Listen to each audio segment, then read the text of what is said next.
What's going on, guys? Welcome back to RC4wd. So we're going to do a little trail finder tech today. This was the blue truck. This was before the leaf springs got softer on the black and the red versions that came out this year. The blue truck came out last summer. I did a whole unboxing and mod thread with that truck, lowering it, taking the blocks out and making it set. And that's what we've got here today. I put the black body on it at this point in time with these Boom Racing wheels. But it's time to make some changes. Since the Midnight Edition Blazer has come out, and that suspension just works fantastically. So we're going to copy that on this truck. So what I did on this truck, I removed the lift blocks, which lowered the truck down. I put 60mm Bilstein shocks on it.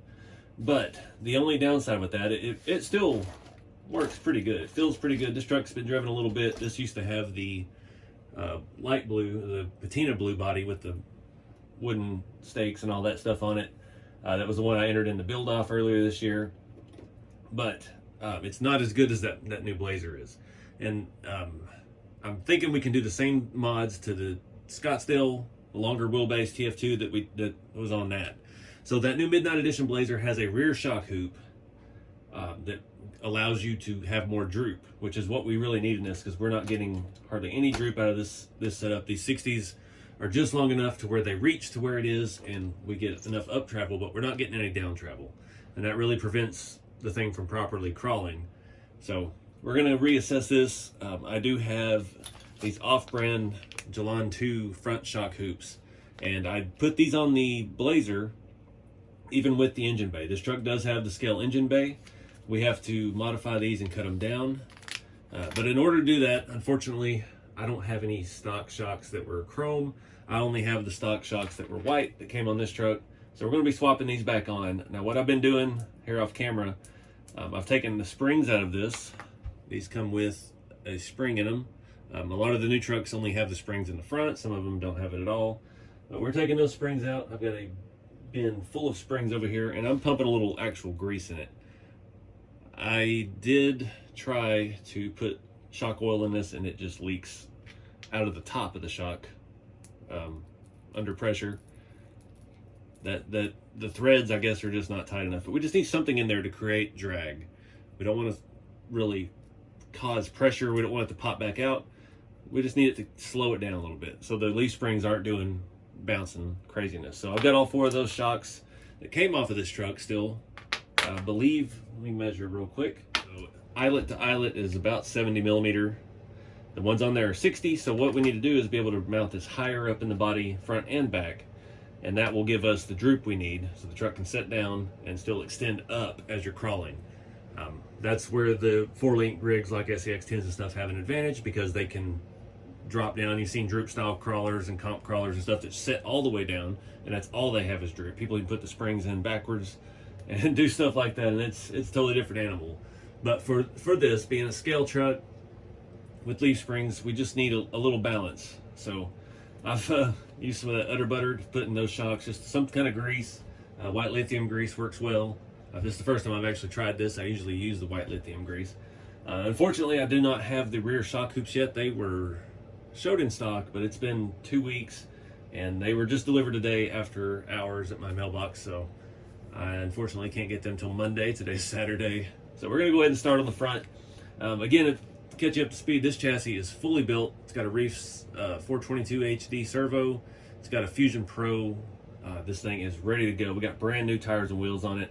I picked these Rock Stompers up 155s from RC4wd Drive. I got those out of Juicebox Hobbies a couple trips ago to Kentucky, actually. And the Boom Racing 155 Yoda wheels. Now these are technically a Yoda, but they look like just a steel hubcap dog dish type deal, and they look great on these Scottsdales. They look great on the Blazers. I've had them on a lot of stuff. I even have them on my 4Runner with the silver wheel. But this thing, I just dig it black and chrome. I did have the ladder rack on the back. I wasn't feeling it. I took it off. This truck just looks too good, kind of with this stock lifted condition. I do have the Traxxas bumpers. So these are the Traxxas off of one of their square body deals. Their bumpers are a little bit thinner. I've got those front and rear. We got plates. We got everything on this. Plus it has the engine bay.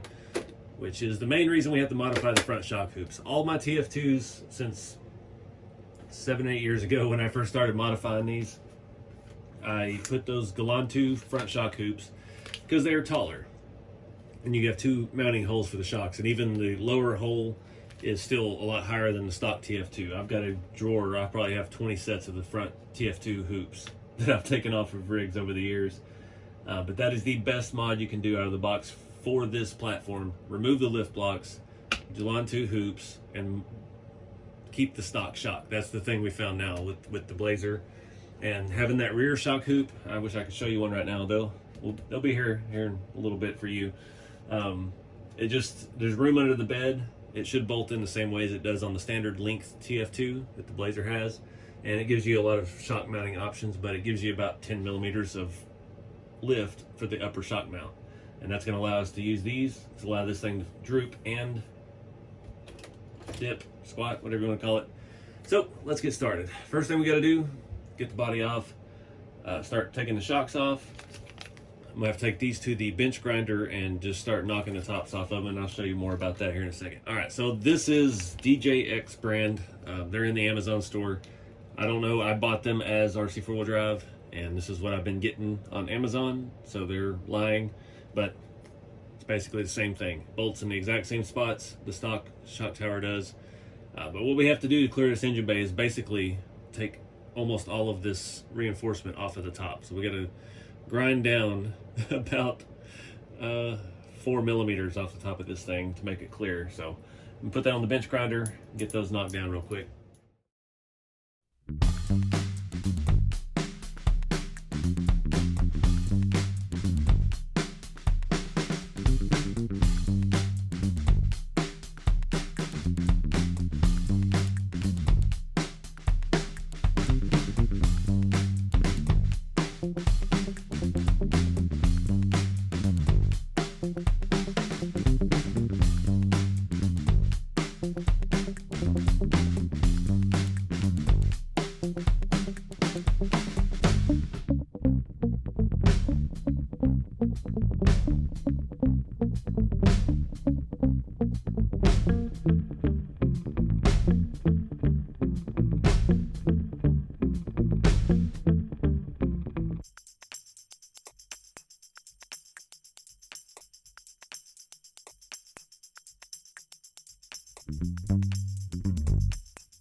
All right, so I've got the inner fenders clearance. These are going to stick up through that a little bit.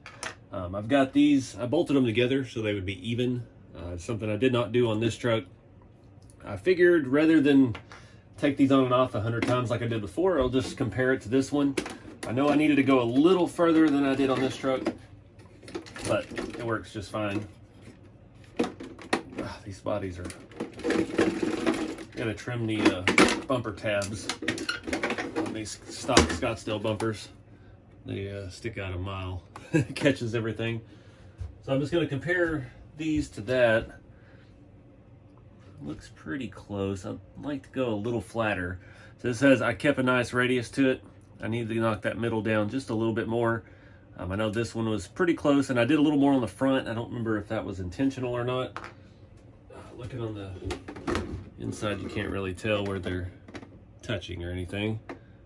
But yeah, this time more is more, not less is more. So I'm gonna hit that with the bench grinder a little bit more. You can use a Dremel or anything like that. It's not affecting the strength of this. I mean, the whole truck at most is gonna weigh 5 or 6 pounds. So I'm not worried about the strength of holding the shocks or the front end. It's not a big deal. And I'm gonna try to knock that down flat, and yeah, we'll go from there. All right, guys, lots of trouble. I didn't know RC4wd Drive hasn't released these shocks yet. So I've got on my third pair here.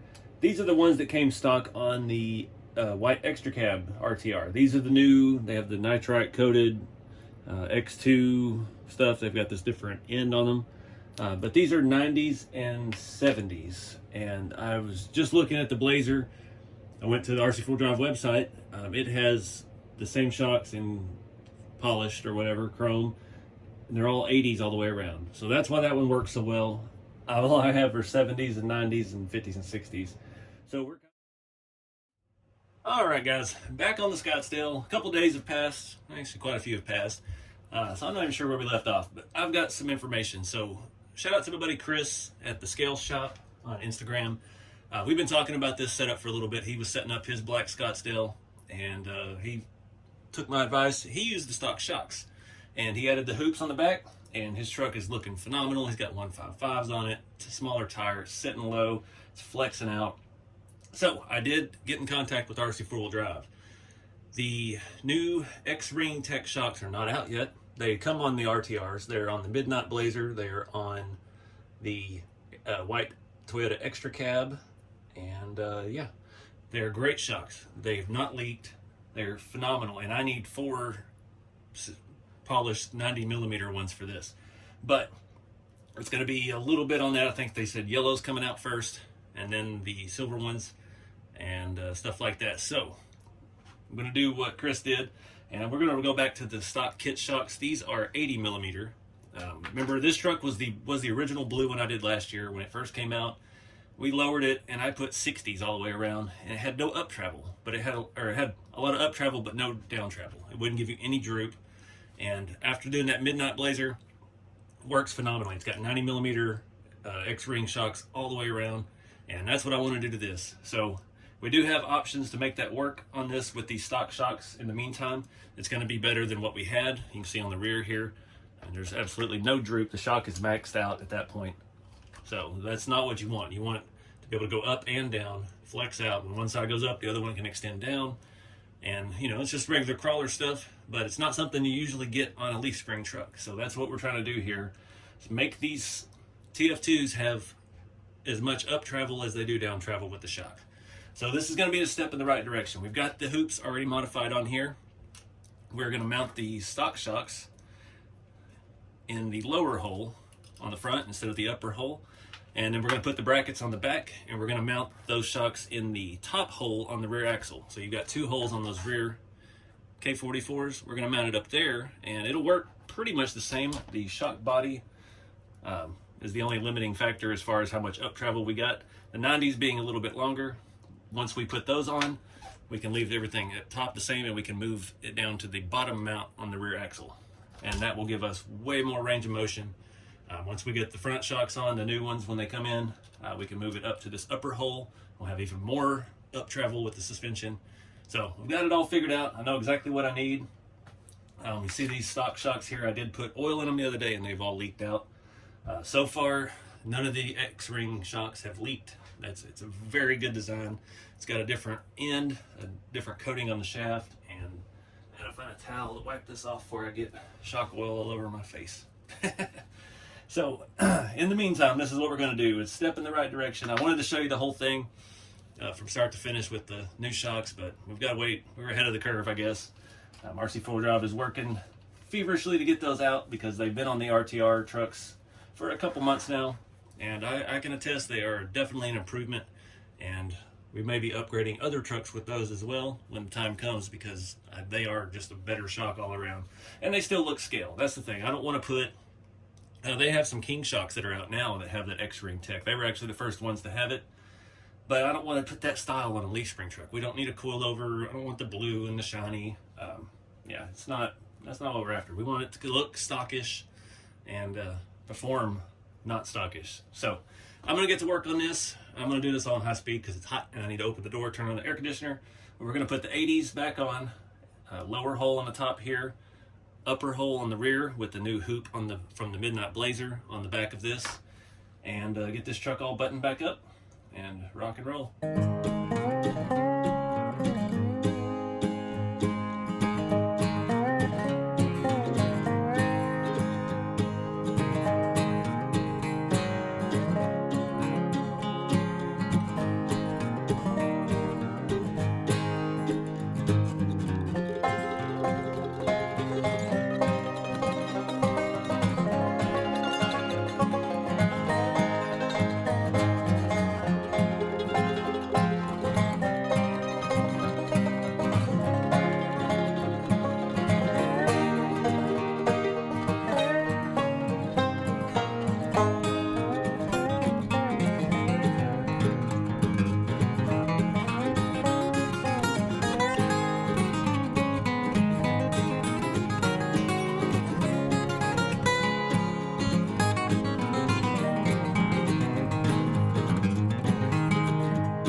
Alright guys, so this has been a mess of a video. I didn't know the shocks weren't out yet. I assumed they were on the RTR trucks. They were available.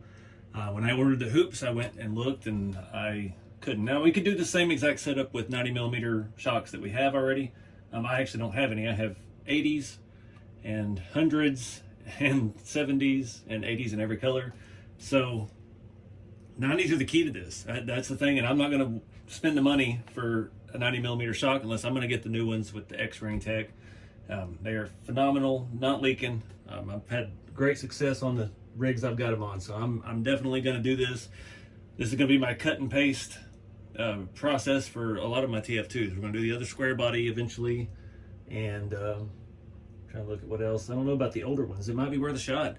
Do this to the old blue square body Blazer and see maybe if it can get any better, because that truck's pretty well broken in, and it's pretty fantastic. And the 4Runner's pretty well broken into. Everything, okay, we may not change all of them, but on these newer trucks, these TF2 Scottsdales, this is the key. I had to change some screw sizes around. The ones up here were super long because they went through the shock, 5mm spacer, and into that electronics tray mount. Up front, like I said, we got room. We're not getting the droop we need up front yet with these shocks, but we've definitely gained up travel. This setup in the back, we're getting a little bit of droop, just a little bit, and about the same down travel that we had. So this will get you by, but it's the 90mm shock that's key.